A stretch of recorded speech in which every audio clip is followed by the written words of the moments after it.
It's been such an awesome time in God's presence since we started the convention on Sunday. And today is the third day. God has been doing some great things. I have no doubt that testimonies are abounding in this convention. And I want every one of you, if you have not come, please come. If you're around Abeokuta, even Lagos or Ibadan or the environs, let's come around for Dominion 2019. The theme is Dominion, and we're making a difference. One of the messages that caught my attention in the course of this convention is the seven, spirits, of dominion that was unraveled on Sunday. And that was found actually in Isaiah chapter 11 and verse 1 to 3, the seven spirits of dominion. And that has to do with Isaiah chapter 11. And there shall come forth, from verse 1, a rod out of the stem of Jesse, and a branch shall grow out of his roots, and the Spirit of the Lord shall rest upon him, the Spirit of wisdom, understanding, counsel, might, Spirit of knowledge, of the fear of the Lord, and the Spirit of power. These are the seven spirits, that has dominion, that is interwoven or is embedded in dominion. And for you to have dominion in life, you cannot but be filled, with this spirit. Now, I want us to look at Proverbs chapter number 9. Proverbs chapter number 9. I want to expound on one of those spirits, and that is and that is the spirit of wisdom. The spirit of wisdom. Proverbs chapter 9 and verse 1 to 6. Proverbs chapter 9 and verse 1 to 6. I want us to see wisdom, what wisdom did to have dominion. It was expounding, it was expounding on what wisdom really represents. Let's look at it. It says, wisdom hath builded a house. In other words, it takes wisdom to build. And it takes, if you are in dominion, one of the things, the characteristics of dominion is for your life to be built. Is for you to have, impact and influence in terms of your sphere of influence. It's for you to be a builder of your life, a builder of your home, a builder of nation, a builder of church. He said, wisdom hath builded a house. I'm going somewhere and I want you to follow me carefully. He said, she hath hewn out her pillars, and she hath slaughtered a slaughter. She hath mingled a wine. That is from the YLT translation. But let's look at the King James Version. It said, wisdom hath builded a house, she hath hewn out her 7 pillars, and she hath killed a beast. Now, that statement, she hath killed a beast, is what YLT says, she hath slaughtered a slaughter. Now, this is my emphasis to us today, that if we are going to have dominion, we have to slaughter our slaughter. Somebody is asking, what does she mean by that? King James put it, she has killed a beast. She has killed a beast.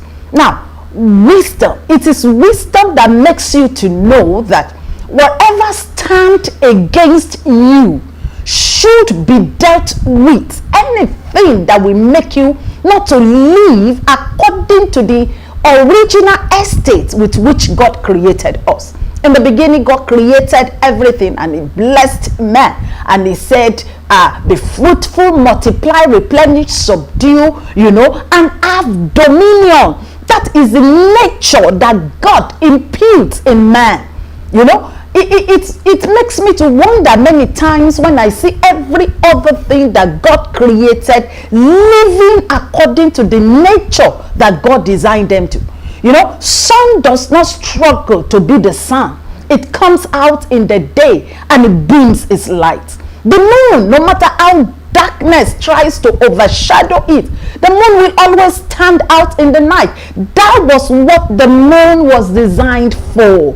I look at every other creature that God created, the animals, the birds, all of them doing according to what God created them to do. Now, man has to live according to what God created him or her to live, and that is to have dominion. And so if we are to have dominion, there are things that we need to intentionally slaughter in our lives.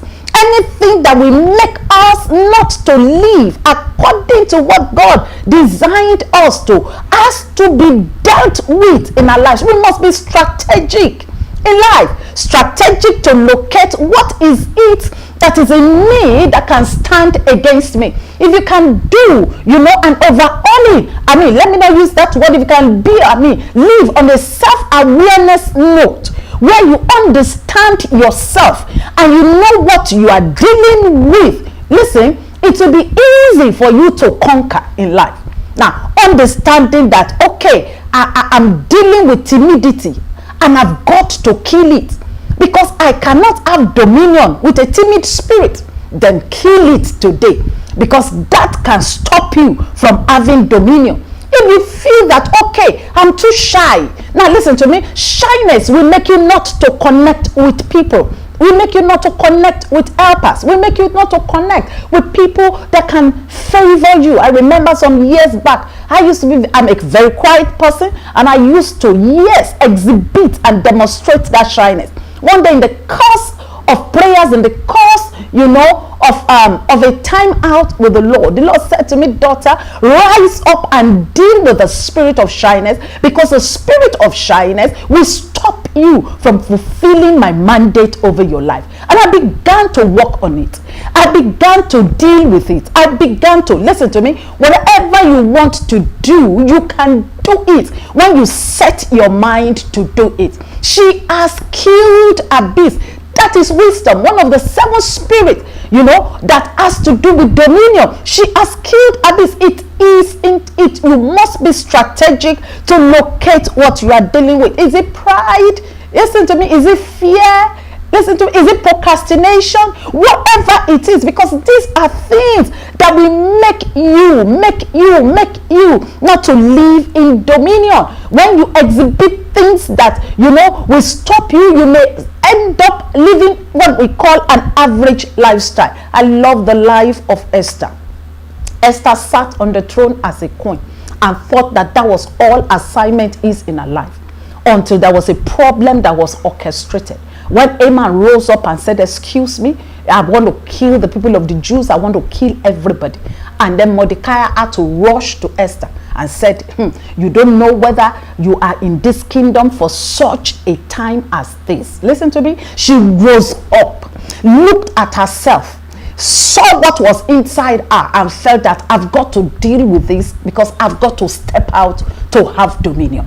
I'm sure she spoke to herself. That was why she sent Mordecai that message. Please go and raise people up to start praying for me. I myself will go and pray. I'm going to deal with what want to stop me. I cannot sit contented in an average lifestyle. I cannot sit contented looking like when I'm not. I cannot be in the palace and not stay in that place that I'm supposed to be. There are so many people in the palace. The gate men are in the palace, the maids are in the palace. At the same time, the princes and the decision makers, they live in the palace. Everybody can say they are living in the palace, but excuse me, not everybody is important in the palace. You can be there and then you make no sense in the palace. So Esther rose up and dealt with that spirit, the spirit of fear, the spirit of timidity, the spirit that can make her not to answer to the call of God upon her life. And she stepped out in style because she killed a beast. I want to encourage you today to rise up, kill your beast, because your dominion is waiting for you and nobody will take it away from you. Rise up, deal with that thing that want to deal with you. If you deal with it, I can assure you, you will conquer it in Jesus' mighty name. God bless you.